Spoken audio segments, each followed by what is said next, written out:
don't just say Maserati Grecale, you say Maserati Grecale. Then it sounds nice and romantic.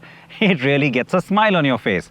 But jokes aside, just the fact that it has a name that evokes a certain vision, a meaning, I love that. Always love that. Better than having it being called the 6 or the GT6 or something strange like that. And you know what? Grecale, for those of you who don't know, is a Mediterranean wind. So it's meant to stand for this energy from that wind, I suppose, for its sporty stance.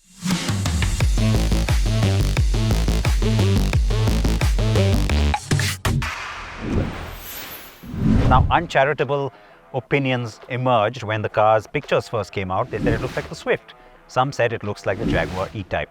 I could see why, but when you spend time with the car in the flesh, you start to see that there's so much more to this design. It's a lot more expressive and pictures don't do it justice. So you've got that headlamp cluster, which is where all those ideas come from, but that's not what you notice really. It's really this grille with a trident and then a lot of contouring in this hood. There's lots going on. It looks nice and really well chiseled. Along the side, the big fender flares up. You've got the trademark Maserati look, also the name of the variant. Come around the side, things start looking very compact SUV like here, but again, this fender kind of really stretches itself out, and then you've got a nice design detail into the bumper here. Simplistic enough tail lights, reasonably attractive alloy wheel pattern, nice big wheels though, and then of course what looks like an ample boot, emphasized again by the trident. So it all seems to work, and you know what, I don't mind it in this color, which is unlike me where I would have liked an electric blue or a yellow. This still works. I have the Modena variant, but the Grecale also gets an entry GT variant and the more hardcore Trofeo that shares its engine with the MC20. Can't wait to drive that. Oh, and there's also an all-electric Grecale Folgore.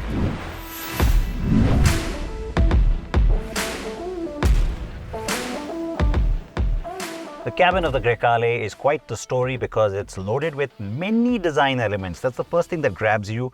You might almost think it's overstyled. The good news with this one, it's a black cabin, so it all comes together.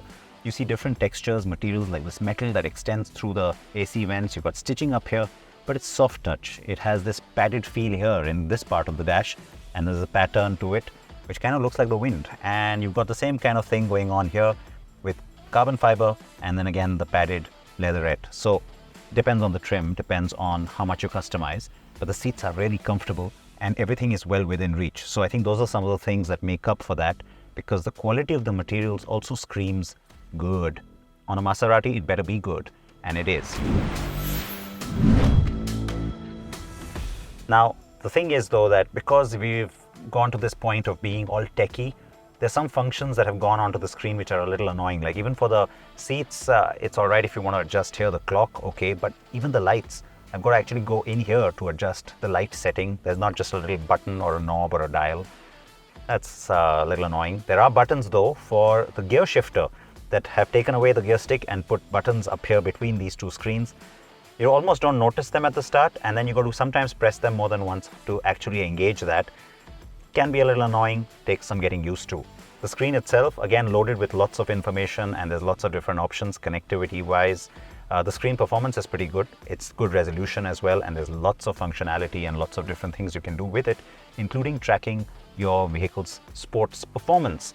Now, you've also got the instrument cluster that is virtual, really crisp, good looking screen. It's again, lots of information on there, but you can customize some of how that looks.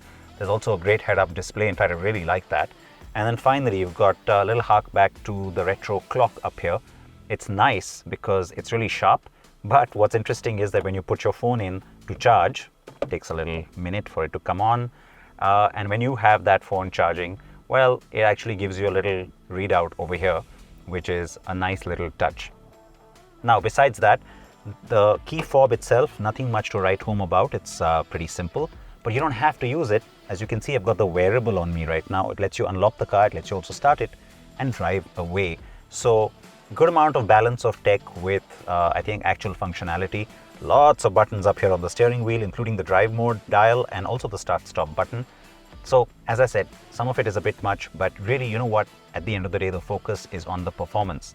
Throw in that big sunroof and the optional Sonus Faber sound system, and you've really got lots to talk about, and a decent amount, in fact surprising amount of space in the second row. Good on space and great on that feature list. Now the Grecale sits on the Giorgio platform, which is what used to be FCA, now of course Stellantis, and it shares that platform with a variety of vehicles, diverse enough as the Jeep Grand Cherokee on the one side, and familiar enough, or similar if you will, as the Alfa Romeo Stelvio.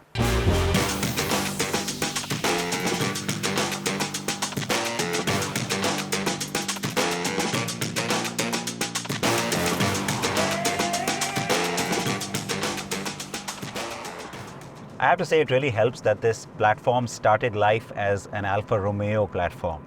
I'll explain why. I mean, it, in its first iteration, was developed for the Giulia. Being a Stellantis platform today, the fear could be that, hey, you know what, it was developed as a Grand Cherokee platform and then derived for this usage. Why I say that is because when the platform from its inception was kind of tuned towards being performance oriented, it gives you a more sure structure to build on.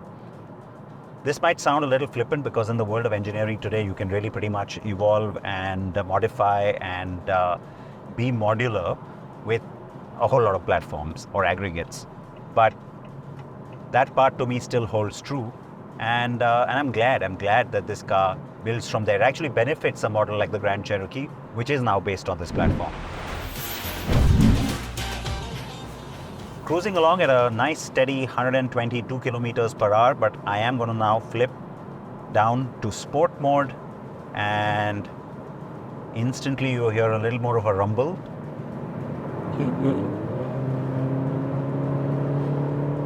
And of course, acceleration gets a little bit quicker. Having said that, even in comfort, it's not like the car doesn't respond. It's actually pretty quick. Now, you have maybe unambitious expectations from a 4-cylinder as opposed to a 6 or an 8-cylinder engine. So, sure, you sort of set your expectations based on that, which is where the surprise factor comes in.